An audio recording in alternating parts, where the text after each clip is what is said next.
5 প্রশ্ন করার আগে আপনার 2 পা কিয়ামতের মাঠে নড়বে না। কয় প্রশ্ন? قال رسول الله صلى الله عليه وسلم নবীজি বলেন লা তাজুলু কদামা ইবনি আদম হাত্তা ইউসআল আন 50। 5 প্রশ্ন করার আগে কিয়ামতের ময়দানে আদম সন্তানের 2 পা নড়বে না। সাউথ আফ্রিকা যারা আছেন তাদেরকেও কথাগুলো জানায় দিবেন 5 প্রশ্ন করার আগে। কয় প্রশ্ন? 1 নাম্বার আনব্রিহি ফিমা আফনা, জীবন সম্পর্কে, জীবন আপনি কোথায় কাটাইছেন। 2 নাম্বার আনশাবাবিহি ফিমা আবলা, যৌবন সম্পর্কে, যৌবন আপনি কোথায় নষ্ট করছেন। রাত 12টার পর দরজা লাগিয়ে মোবাইল সামনে রাইখা যৌবন অন্য জায়গায় নষ্ট করেন নাই তো? যদি করেন কিয়ামতের ময়দানে পা নড়বে না, প্রশ্নের উত্তর দেওয়া লাগবে। 3 নাম্বার আনমালিহি, সম্পদের ব্যাপারে জিজ্ঞাসা করা হবে। দেখেন 3 আর 4 শুনেন। মিন আইনা তাসাবা, সম্পদ কোথায় থেকে কামাই করছো। 4 নাম্বার ওফিমা আনফাক, কোথায় ব্যয় করছো। 3 সম্পদ কোথা থেকে কামাই করছো, হালাল পন্থায় কামাই করছো। 4 সম্পদ কি হালাল জায়গায় লাগিয়েছো। অনেক মানুষ আছে কামাই করে হালাল ভাবে, লাগায় হারাম জায়গায়। কামাই করে হালাল ভাবে, হারাম জায়গায় খরচ করে। 48 ইঞ্চি 58 ইঞ্চি একটা টেলিভিশন কিনে দিলেন, এটা কোন জায়গায় লাগাইলেন টাকা? তাহলে হালাল পন্থায় কামাই করে হারাম জায়গায় যদি টাকা লাগান, এই হিসাব আল্লাহর কাছে দিতে হবে। আল্লাহ আমাদেরকে হারাম থেকে বেঁচে থাকার তৌফিক দান করেন। 5 নাম্বার ওয়ান ইলমিহি বিমাজা আমিলা ফিমা আলিমা, তুমি যে বিদ্যা শিখলা এই বিদ্যা অনুযায়ী তুমি আমল করছো কিনা। আপনি একটা জিনিস জানলেন, এই যে আজকে আমার কাছ থেকে জানলেন হালাল উপার্জন করতে হবে, হারাম থেকে বাঁচতে হবে। এটা জানার পরে অনুযায়ী আপনি আমল করছেন কিনা, কিয়ামতের মাঠে এটারও প্রশ্নের জবাব দিতে হবে। আল্লাহ আমাদের সকলকে এই 5 প্রশ্নের যথাযথ জবাব দুনিয়াতে রেডি করে কবরে যাওয়ার তৌফিক দান করেন। সুবাইর ইবনুল আওয়াম রাদিয়াল্লাহু তাআলা আনহু قال قال رسول الله صلى الله عليه وسلم, নবীজি সাল্লাল্লাহু আলাইহি ওয়াসাল্লাম বলেন লা আইয়া আকুজ আহাদুকুম আহবুলাহু খায়রুল লাহু মিন আইয়াসআলান নাস। দেখেন কি কয়, তোমাদের কেউ রশি নিয়ে জঙ্গলে যাইবা, যাওয়ার পর লাকড়ি সংগ্রহ করবা, করার পর ওই রশি দিয়ে বাঁধবা, বাঁধার পর ওই লাকড়ি নিয়ে তুমি হালাল উপার্জন করবা। আমি নবী অন্য কোনো মানুষের কাছে হাত পাতার চাইতে তোমার এই পেশাটাকে ঘোষণা শ্রেষ্ঠ বলে ঘোষণা করলাম। কারো কাছে চাওয়ার চাইতে তুমি জঙ্গলে গিয়ে লাকড়ি আনলা, রশি দিয়ে বাঁধলা, এটা নিয়ে বিক্রি করলা, এই উপার্জিত তোমার এই উপার্জিত যে ইনকামটা, এটা দিয়ে তুমি হালাল খাদ্য খাইলা।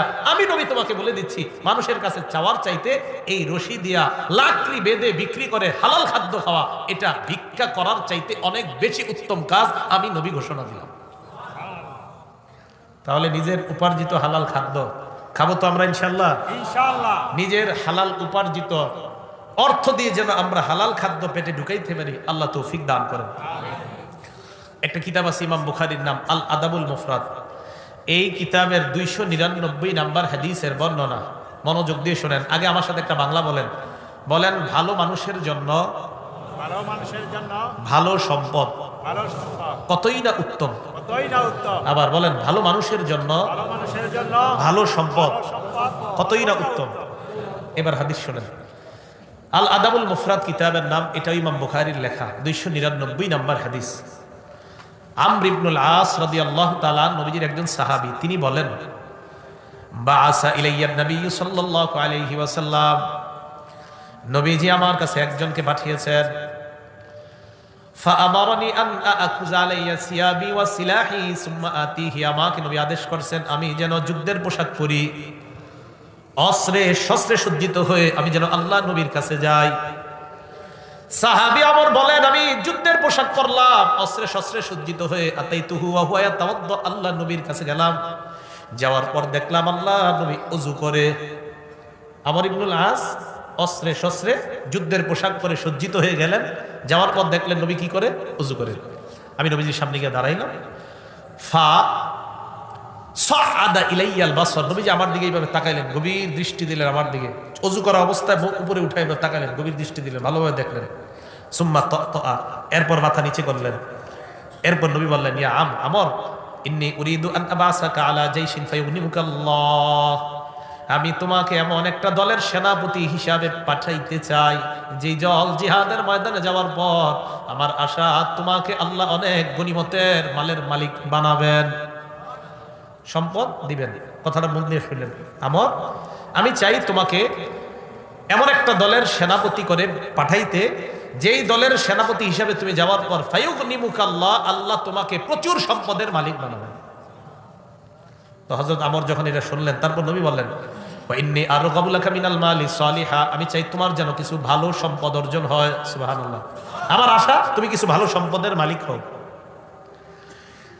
সাহাবী আমার এই কথা শোনার পর বললেন ইয়া রাসূলুল্লাহ মা আসলামতু রাগবাতান ফিল মাল, আমি সম্পদের লোভে মুসলমান হই নাই।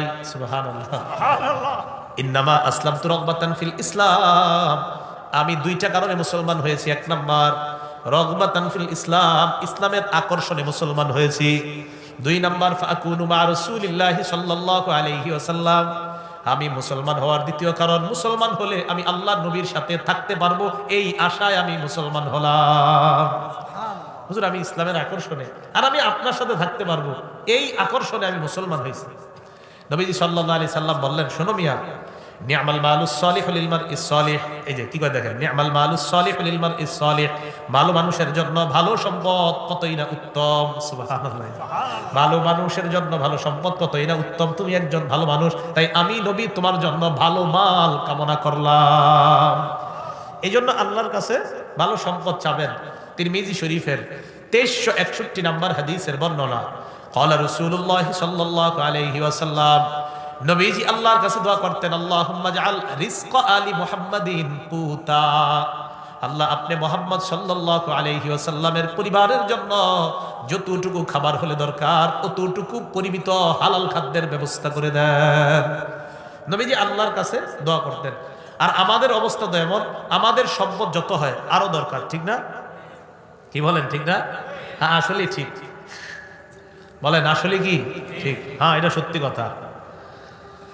বুখারী শরীফের 6438 নম্বর হাদিসের বর্ণনা, ক্বালা রাসূলুল্লাহ সাল্লাল্লাহু আলাইহি ওয়াসাল্লাম, নবীজি বলেন লাউ আন্না ইবনা আদমা উতিয়া, লাউ আন্না ইবনা আদমা উতিয়া ওয়াদিয়ান মালআম মিন যাহাব, আদম সন্তানকে যদি একটা পুরা এলাকা পরিমাণ স্বর্ণ দেওয়া হয়, পুরা এলাকাটা স্বর্ণ, এই পুরা এলাকা ভর্তি স্বর্ণ যদি দেওয়া হয়, আদম সন্তানকে যদি একটা উপত্যকা দেওয়া হয়, যে উপত্যকার মধ্যে অন্য কিছু নাই শুধু স্বর্ণ আর স্বর্ণ, এই পুরা একটা উপত্যকা স্বর্ণ যদি দেওয়া হয়, আদম সন্তান বলবে আহাব্বা ইলাইহি সানিয়া, আমার দ্বিতীয়টা লাগবে। নবীজি বলেন ওয়ালা ওয়াতিয়া সানিয়া, দ্বিতীয়টা যদি দেওয়া হয় আদম সন্তান বলবে আহাব্বা ইলাইহি সালিসা, আমার তৃতীয়টা লাগবে। নবীজি বলেন লা ইয়াসুদ্দু জাওফা ইবনি আদমা ইল্লা তুরাব, আদম সন্তানের পেট স্বর্ণ ভরে না, রূপা ভরে না, আদম সন্তানের পেট মাটির নিচে যখন আমরা দাফন করি, নবী বলেন মাটি শুধুমাত্র আদম সন্তানের পেট ভরে। আদম সন্তানের পেট কে ভরে? মাটির নিচে দিয়ে আসি, ব্যাস শেষ, এই পেট ভরে যায়। তো আদম সন্তানের পেট স্বর্ণ দিয়ে ভরে না, রূপা দিয়ে ভরে না, মাটি দিয়ে আদম সন্তানের পেট ভরে। নবীজি সাল্লাল্লাহু আলাইহি সাল্লাম সহিহ বুখারীর 6417 নম্বর হাদিসের বর্ণনা দেখেন, এখানে কি আসছে, আর আব্দুল্লাহ ইবনে মাসউদ রাদিয়াল্লাহু তাআলা আনহু قال خط رسول الله صلى الله عليه وسلم خطا مربعا, আব্দুল্লাহ ইবনে মাসউদ বলেন আল্লাহর নবী একটা চতুর্ভুজ আঁকলেন। কি ভুজ? চতুর্ভুজ। খত্ত খত্তন ফিল ওয়াসাতি খারিজাম মিনহু, মাঝখানে একটা লম্বা দাগ দিলেন, এই দাগটা চতুর্ভুজের বাইরে নিয়ে গেলেন। আবার বলছি, নবীজি একটা চতুর্ভুজ আঁকলেন, মাঝখানে একটা দাগ দিলেন, দাগটা চতুর্ভুজের বাইরে নিয়ে গেলেন। নবীজি বলেন শোনো তোমরা, হাদাল ইনসান, মাঝখানের দাগটা হলো মানুষ। বলেন মাঝের দাগটা কি? মানুষ। দাগের আশেপাশে যে চতুর্ভুজটা দেখো, হাজা আজালুহু, এটা হলো মানুষের হায়াত, এটা মানুষের হায়াত। নবীজি বলেন শোনো তোমরা, দাগের বাহিরে যেটা গেছে আমালুহু, এটা হলো মানুষের আশা। মানুষ মারা যায়, তার জীবন চলে যায়, আশাটা থেকে যায়, কারণ তার আশা জীবনের বাহিরে। দেখেন নবীজি বলেন আশা, জীবন এতটুকু, আশা এতটুকু। মানুষের জীবন শেষ হয়ে যায়, আশাগুলা থেকে যায়। আচ্ছা দেখেন তো, একটু হলো জীবন, দাগের বাহিরে হলো আরেকটু অংশ, তাহলে দাগের বাহিরেরটা কি ভিতরে না বাহিরে? নবী কয় মানুষ মারা যায়, আশা থেকে যায়। মানুষের আশা কখনো পূর্ণ হয় না, মানুষ মারা গেলে মাটি তার আশা পূর্ণ করতে পারে। বুখারী শরীফের 6420 নম্বর হাদিসের বর্ণনা, ক্বালা রাসূলুল্লাহ সাল্লাল্লাহু আলাইহি ওয়াসাল্লাম, নবীজি বলেন লা ইয়াজালু কলবুল কাবীরি শাবান ফিসনাতাইন, বুড়া মানুষের অন্তর দুই ক্ষেত্রে যুবক হয়। বুড়া মানুষের অন্তর কয় ক্ষেত্রে যুবক হয়? বলেন বুড়া মানুষের অন্তর যুবক হয় কয় ক্ষেত্রে? এক নাম্বার ফি হুব্বিল মাল, সম্পদের মহাব্বতে বুড়া মানুষের অন্তরটা যুবক হয়। দুই নাম্বার অতুলিল আমাল, লম্বা আশা। তাহলে মানুষ বুড়া হয়, তার আশা দুই ক্ষেত্রে যুবক হয়। এক, আরো সম্পদ চাই, আরো সম্পদ চাই। দুই নাম্বার লম্বা আশা। কেউ কাকা কই যান? মসজিদে যাই। কি করতে? জোহরের নামাজ পড়তে। মনটা খারাপ কেন? কার বইল না বাতিজা, 5টা ছেলে সাউথ আফ্রিকা পাঠাইছে, আর একটা বাকি আছে এখনো। 5টার বেতন আছে মোটামুটি, কথার কথা ইতালি হইলে আর বেশি, কথার কথা ধরে নেন 50-60 লাখ বেতন আছে। আর বইল না, ছোট ছেলেটা বাংলাদেশে কোনো মতে একটা চাকরি করে এই 30-40 হাজার পায়, এই টেনশনে আর বাঁচতাছি না। কাকার বয়স 72। তাহলে আশা কি? কাকার আশাটা কি বুড়ো হইতেছে না যুবক? কিন্তু কাকার বয়স বাড়তেছে। তো নবীজি সাল্লাল্লাহু আলাইহি সাল্লাম বলেন মানুষ বাড়তে থাকে, মানুষের বয়স বাড়তে থাকে, তার আশা যুবক হতে থাকে। মানুষ মারা যায়, আশাগুলা থেকে যায়। সত্যি কথা বলেন তো, কত মানুষ কবর দিলাম আমরা, তার হাজারো আশা দুনিয়াতে আছে না নাই? আল্লাহ কথাগুলা বুঝার তৌফিক দান করেন। তো বলছিলাম রাসূলুল্লাহ সাল্লাল্লাহু আলাইহি ওয়াসাল্লাম কি বললেন? ভালো মানুষের জন্য ভালো সম্পদ, আর দোয়া করলেন আল্লাহ মুহাম্মদ সাল্লাল্লাহু আলাইহি সাল্লামের পরিবারকে ততটুকু সম্পদ দেন যতটুকু তাদের জন্য প্রয়োজন। আল্লাহ বুঝার তৌফিক দান করেন। এক হাদিসের মধ্যে নবী বলেন 3 গুণ যার মধ্যে পাওয়া যাবে ওই ব্যক্তি সুখী মানুষ। বলেন সুখী মানুষের কয় গুণ? 3 গুণ। সুখী মানুষের কয় গুণ? 3 গুণ। তিরমিজি শরীফের 2346 নম্বর হাদিসের বর্ণনা। ক্বালা রাসূলুল্লাহ সাল্লাল্লাহু আলাইহি ওয়াসাল্লাম, নবীজি সাল্লাল্লাহু আলাইহি ওয়াসাল্লাম বলেন মান আসবাহা মিনকুম আমিনান ফি সিরবিহি, 1 নাম্বার তোমাদের কেউ যদি সকালবেলা এমন হয় তার পরিবার নিয়ে সে শান্তিতে আছে। সকালে তুমি ঘুম থেকে উঠলা, ওঠার পর দেখলা তোমার পরিবার নিয়ে তুমি সুখে শান্তিতে আছো। 2 নাম্বার মুআফান ফি জাসাদিহি, দেখলা তোমার শরীরটা সুস্থ আছে। 3 নাম্বার ইনদাহু কুতু ইয়াউমিহি, তুমি দেখলা তোমার কাছে একদিনের খাদ্য আছে।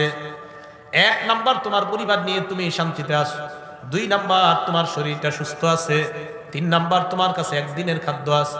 নবীজি বলেন ফাকা আন্নামা হিজাত লাহুদ দুনিয়া, এই ব্যক্তির জন্য কেমন যেন পুরা দুনিয়ার কল্যাণ একত্রিত করা হয়েছে। সকালবেলা দেখছেন পরিবার নিয়ে ভালো আছে, শরীরটা সুস্থ আছে, একদিনের খাবার আছে, নবীজি কয় শুকরিয়া আদায় করো, তুমি দুনিয়ার সুখী মানুষ। সুবহানাল্লাহ। ভাই কথাগুলো মনে থাকবে তো? আল্লাহ বুঝার তৌফিক দান করেন। আল্লাহ পাক রব্বুল আলামিন সূরা বাকারার 168 নম্বর আয়াতে বলেন ইয়া আইয়ুহান নাস কুলু মিম্মা ফিল আরদি হালালান তাইয়্যিবা, হে মানুষ তোমরা দুনিয়ার মধ্যে যা হালাল যা পবিত্র তা তোমরা খাও। সূরা তাহার 81 নম্বর আয়াতে আল্লাহ বলেন ফাকুলু মিম্মা, সূরা তাহার 81 নম্বর আয়াতে আল্লাহ বলেন কুলু মিন তাইয়্যিবাতি মা রাযাকনাকুম, আমি আল্লাহ তোমাদেরকে যা দিয়েছি এর থেকে তোমরা পবিত্রতা খাও।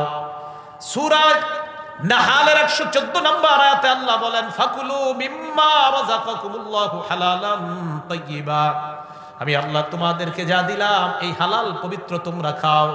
ওয়াশকুরু নি'মাতাল্লাহ, আল্লাহর নিয়ামতের শুকরিয়া আদায় করো। বলেন আমার সাথে হালাল খাবো, শুকরিয়া আদায় করব। তাহলে আমাদের কাজ হালাল খাওয়া আলহামদুলিল্লাহ বলা, হালাল খাওয়া আলহামদুলিল্লাহ বলা, হারাম থেকে বেঁচে থাকার তৌফিক দান করেন। সহিহ বুখারী 2059 নম্বর হাদিসের বর্ণনা। এই হাদিসটা নবীজি আমাদের যুগের সাথে কি মিলে না আরো অপেক্ষা করতে হবে? আগে হাদিস শোনেন, শোনার পর আপনারাই বললেন। ক্বালা রাসূলুল্লাহ সাল্লাল্লাহু আলাইহি ওয়াসাল্লাম, নবীজি সাল্লাল্লাহু আলাইহি ওয়াসাল্লাম বলেন ইয়াতি আলান নাসি জামান, এমন একটা সময় আসবে লা ইউবালিল মারউ মা আখাযা মিনহু, মানুষ কোনো পরোয়া করবে না সে কোথা থেকে কামাই করলো। আমিলাল হালালি আমিনাল হারাম, সে কি হালাল পথে কামাই করলো না হারাম পথে কামাই করলো, কোনো পরোয়া করবে না। নবী বলছে এই জামানাটা আসবে, আসবে, আসবে, আইসা গেছে। পকেটে আসলেই হলো, হারাম পথে আসুক হালাল পথে আসুক কোনো সমস্যা নাই, আসলো হলো বাস পকেটে ঢুকাইলাম। নবীজি কয় মানুষ পরোয়া করবে না সে হালাল কামাই করলো না হারাম কামাই করলো। আল্লাহ আমাদের সকলকে হালাল কামাই করার তৌফিক দান করেন। আমিন।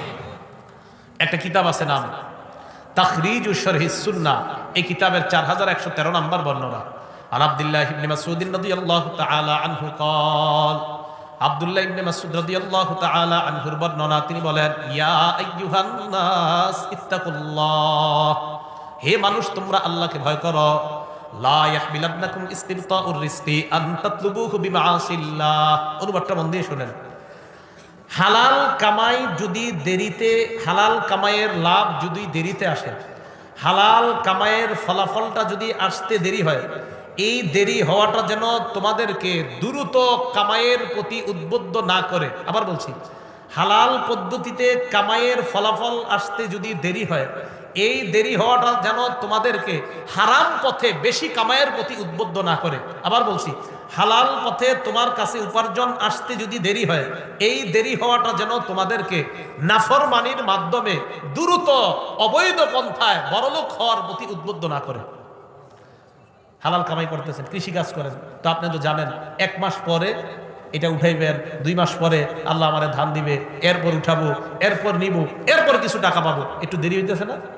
আপনার দোস্ত আপনার নিয়ে যাবে কই, ওই যে আপনাদের এই খিদিরপুর বাজার আসেনি, পাঁচদোনা বাজারে নিয়ে গেল, নিয়ে যায় বলবে এই অফিসে ঢুক। তো ঢুকাইছে একটা অফিসে, ঢুকানোর পর কয় তুই এই যে প্রত্যেক বছর কৃষিকাজ করস, কি লাভ করস না করস? তো উনি বলে আলহামদুলিল্লাহ ভাই, এর বন্ধু আমি ভালো আছি। আজকে অফিসে নিয়ে গেছে, নিয়ে যাওয়ার পর আপনি দেখলেন অফিসের পিছনে লেখা আল্লাহ ব্যবসা হালাল করেছেন, সুদ হারাম করেছেন। মাশাআল্লাহ, খুব সুন্দর কথা লেখা। সেখানে বসার পর আপনারা বুঝাবে, দ্রুত ধনী হওয়ার উপায় কতগুলা দেখাবে বসে বসে। আপনিও দেখলেন ঠিকই তো, এত দ্রুত ধনী হওয়া যায়। আলেমদের কাছে এসে বলছেন, আলেমরা কবে এটা তো হালাল পন্থা, এটা তো হারাম, এটা তো হালাল পন্থা না, এটা হারাম পন্থা। তাহলে আপনার বন্ধু আপনাকে হারাম ভাবে খুব দ্রুত ধনী হওয়ার উপায় শিখাইলো, অথচ ঘরের মধ্যে গিয়ে দেখলেন লেখা আহাল্লাহুল বাইআ ওয়া হারামার রিবা, আল্লাহ ব্যবসা হালাল করেছেন, সুদকে হারাম করেছেন। ভালো করে মনে রাখবেন, লেবেল লাগাইলো ব্যবসা হালাল আর সুদ হারাম, আর কর্মকাণ্ড সব সুদি কারবার করা। এটা মনে রাখবেন, কিয়ামত পর্যন্ত আপনি কোরআনের আয়াতের লেবেল লাগায়া সুদ যদি আপনি লেনদেন করেন, সুদ কিয়ামত পর্যন্ত হারাম, লেবেল লাগাইলেও হারাম, না লাগাইলেও হারাম। হারাম হারাম, এটা হালাল হবে না। আপনার দোস্ত আপনারা নিয়ে দ্রুত ধনী হওয়ার উপায় বুঝাইছে, হারাম পন্থায় এইভাবে এইভাবে ধনী হওয়া যায়। আল্লাহ আমাদেরকে হারাম পন্থায় চারানা পয়সা থেকে হেফাজত করেন। ভাই মনে থাকবে কথাগুলা?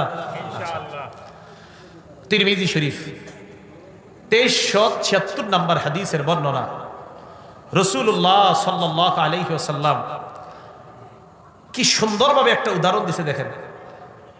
20টা 30টা বকরি এক জায়গায়, কথাটা মন দিয়ে শোনেন। একটা বকরি পালের মধ্যে 2টা ক্ষুধার্ত বাঘ আপনি ছেড়ে দিছেন। অনেকগুলা বকরির মাঝে কয়টা ক্ষুধার্ত বাঘ? 2টা। বকরিগুলা থাকবে না শেষ হয়ে যাবে? 2 ক্ষুধার্ত বাঘ পাঠাইছেন বকরির কাছে। এবার নবীজি কি বলে দেখেন, ক্বালা রাসূলুল্লাহ সাল্লাল্লাহু আলাইহি ওয়াসাল্লাম, নবীজি বলেন মা জিবানে জাইআন ফি গনামিন বিআফসাদা লাহা মিন হিরসিল মারই আলাল মালি ওয়াশ শারাফি লিদীনিহি। নবীজি বলেন 2টা ক্ষুধার্ত বাঘ কোন বকরি পালের মধ্যে পাঠানোর পর ওই 2 ক্ষুধার্ত বাঘ ওই বকরি পালের জন্য যতটা ক্ষতিকারক, এর চাইতে বেশি একটা মানুষ অবৈধ পন্থায় সম্পদের লোভ করা, অবৈধ পন্থায় মর্যাদার লোভ করা তার ধর্মের জন্য ওই ক্ষুধার্ত বাঘের চাইতে আরো বেশি ক্ষতিকারক। না বুঝেন নাই মনে হয়, আবার বলছি। 2টা ক্ষুধার্ত বাঘ আপনি পাঠাইছেন বকরি পালের মধ্যে, নবীজি বলেন এই 2 ক্ষুধার্ত বাঘ বকরিগুলোর জন্য যতটা না ক্ষতিকারক, এর চাইতে বেশি ক্ষতিকারক কোন মানুষ হারাম পন্থায় সম্পদের লোভ করা আর হারাম পন্থায় পদমর্যাদার লোভ করা। এই 2 লোক বকরির জন্য ক্ষুধার্ত বাঘ যতটা ক্ষতিকারক, এর চাইতে বেশি ওই ব্যক্তির জন্য, তার ধর্মের জন্য এই লোভ আরো বেশি ক্ষতিকারক। আল্লাহ আমাদেরকে বুঝার তৌফিক দান করেন। তাহলে হারাম আমাদের জন্য কি ভালো না ক্ষতিকারক? হারাম আমাদের ধর্মের জন্য, আমার নিজের ধর্ম, এটার জন্য কি ক্ষতিকারক না ভালো? ক্ষতিকারক। আল্লাহ আমাদের ধর্ম হেফাজত করার তৌফিক দান করেন। তিরমিজি শরীফ 2416 নম্বর হাদিস। সারা জীবন মনে রাখবেন, 5 প্রশ্ন করার আগে আপনার 2 পা কিয়ামতের মাঠে নড়বে না। কয় প্রশ্ন? 5 প্রশ্ন। ক্বালা রাসূলুল্লাহ সাল্লাল্লাহু আলাইহি ওয়াসাল্লাম, নবীজি বলেন লা তাজুলু কদামা ইবনি আদম হাত্তা ইউসআলা আন 50। 5 প্রশ্ন করার আগে কিয়ামতের ময়দানে আদম সন্তানের 2 পা নড়বে না। সাউথ আফ্রিকা যারা আছেন তাদেরকেও কথাগুলো জানায় দিবেন 5 প্রশ্ন করার আগে। কয় প্রশ্ন? 1 নম্বর আনউমরিহি ফিমা আফনা, জীবন সম্পর্কে, জীবন আপনি কোথায় কাটাইছেন। 2 নম্বর আন শাবাবিহি ফিমা আবলা, যৌবন সম্পর্কে, যৌবন আপনি কোথায় নষ্ট করছেন। রাত 12টার পর দরজা লাগিয়ে মোবাইল সামনে রাইখা যৌবন অন্য জায়গায় নষ্ট করেন নাই তো? যদি করেন কিয়ামতের ময়দানে পা নড়বে না, প্রশ্নের উত্তর দেওয়া লাগবে। 3 নম্বর আন মালিহি, সম্পদের ব্যাপারে জিজ্ঞাসা করা হবে। দেখেন 3 আর 4 শুনেন। মিন আইনা তাসাবা, সম্পদ কোথায় থেকে কামাই করছো। 4 নাম্বার ওয়াফিমা আনফাক, কোথায় ব্যয় করছো। 3 সম্পদ কোথা থেকে কামাই করছো, হালাল পন্থায় কামাই করছো। 4 সম্পদ কি হালাল জায়গায় লাগিয়েছো। অনেক মানুষ আছে কামাই করে হালাল ভাবে, লাগায় হারাম জায়গায়। কামাই করে হালাল ভাবে, হারাম জায়গায় খরচ করে। 48 ইঞ্চি 58 ইঞ্চি একটা টেলিভিশন কিনে দিলেন, এটা কোন জায়গায় লাগাইলেন টাকা। তাহলে হালাল পন্থায় কামাই করে হারাম জায়গায় যদি টাকা লাগান, এই হিসাব আল্লাহর কাছে দিতে হবে। আল্লাহ আমাদেরকে হারাম থেকে বেঁচে থাকার তৌফিক দান করেন। 5 নাম্বার ওয়ান ইলমিহি বিমাজা আমিলা ফিমা আলিমা, তুমি যে বিদ্যা শিখলা এই বিদ্যা অনুযায়ী তুমি আমল করছো কিনা। আপনি একটা জিনিস জানলেন, এই যে আজকে আমার কাছ থেকে জানলেন হালাল উপার্জন করতে হবে, হারাম থেকে বাঁচতে হবে। এটা জানার পরে অনুযায়ী আপনি আমল করছেন কিনা, কিয়ামতের মাঠে এটারও প্রশ্নের জবাব দিতে হবে। আল্লাহ আমাদের সকলকে এই 5 প্রশ্নের যথাযথ জবাব দুনিয়াতে রেডি করে কবরে যাওয়ার তৌফিক দান করেন। এখন কথা হলো এই হারাম থেকে বাঁচবেন কিভাবে। বন্ধু নির্বাচনে সংযত হন। বন্ধু যদি সুদখোর হয়, এটা আপনাকে সুদখোর বানাবে। বন্ধু যদি হালাল পন্থায় উপার্জন করে, এটা আপনাকে হালালের দিকে উদ্বুদ্ধ করবে। তিরমিজি শরীফ 2378 নম্বর হাদিস, ক্বালা রাসূলুল্লাহ সাল্লাল্লাহু আলাইহি ওয়াসাল্লাম, নবীজি বলেন আর রাজুলু আলা দীনি খলিলিহি, মানুষ তার বন্ধুর রীতিনীতির অনুসারী হয়। মানুষ তার বন্ধুর রীতিনীতির অনুসারী হয়। ফালইয়ানজুর আহাদুকুম মাইয়ু খালিল, তোমাদের প্রত্যেকে যেন বন্ধু নির্বাচনে সতর্ক হয়। কারে বন্ধু বানাইলা ভেবে চিন্তে বানাইবা। বন্ধু ভেবে চিন্তে বানাইবা। আল্লাহ আমাদের সকলকে সঠিক বন্ধু নির্বাচন করার তৌফিক দান করেন। এই জন্য আল্লাহর কাছে দোয়া করবেন, আল্লাহ আমার ব্যবসায়ী পার্টনার গুলা যেন ভালো হয়। আল্লাহ আমার কলিগ গুলা যেন ভালো হয়। আল্লাহ আমি যাদের সাথে উঠা বসা করি তারা যেন ভালো হয়। আল্লাহ আমাদেরকে এই দোয়া করার তৌফিক দান করেন। বুখারী শরীফের 3842 নম্বর হাদিসটা শুনেন। আনা আয়েশা সিদ্দিকা রাদিয়াল্লাহু তাআলা আনহা ক্বালাত কানা লি আবি বকর রাদিয়াল্লাহু তাআলা আনহু গুলাম, আবু বকর সিদ্দিক রাদিয়াল্লাহু তাআলা আনহুর একজন গোলাম ছিলেন। ফাজাআ ইয়াওমান বিশাইইন, একদিন উনি কি জানি নিয়ে আসছে, আবু বকর সিদ্দিককে খাইতে দিলেন। আবু বকর সিদ্দিক ওই খাবার খায়। খাবার খাওয়ার পর গোলাম বলে আতাদরি মা হাযা, হুজুর আপনি জানেননি আপনারে কি খাওয়াইছি। আবু বকর কয় না, কি খাওয়াইছো, তুমি তো আমারে হালাল জিনিসে খাওয়াও, আজকে কি খাওয়াইছো। গোলাম জবাব দেয় কুনতু তাকাখানতু ফিল জাহিলিয়া, তাকাখানতু ফিল জাহিলিয়া, আমি জাহিলি যুগে ভাগ্য গণনা করতাম। নাউযুবিল্লাহ, কি গণনা, কি গণনা, ওই হাত দিকে কয়ে দেয় কি হইব না হইব, হুদা ফাইজলামি আর কি। ইনি বলেন মা উহসিনুল কাহানাতা ইল্লা আন্নী খাদাতুহু, আমি ভাগ্য গণনা টনা কিছু জানতাম না, আমি হুদাই মানুষকে ধোঁকা দিতাম। তিনি বলতেছে তো এরপর কি হয়েছে বলো। জাহিলি যুগে এক ব্যক্তির ভাগ্য গণনা করেছিলাম, ওই ব্যক্তির সাথে আমার সাক্ষাৎ, ওই ব্যক্তি আমাকে পারিশ্রমিক দিছে। তারপর ওই পারিশ্রমিক দিয়ে খাদ্য এনে আপনারে খাওয়াইলাম, অথবা এই খাদ্যটাই পারিশ্রমিক আপনারে দিলাম, আপনি খাইলেন। আবু বকর সিদ্দিক কয় সর্বনাশ, কি খাওয়াইলা। ফাদখালা ইয়াদাহু, মুখে হাত ঢুকাইছে। হাত ঢুকানোর পর ফাকা কুল্লা শাইইন ফি বাতনিহি, পেটে যা আছে সব বমি করে ফেলায়া দেয়।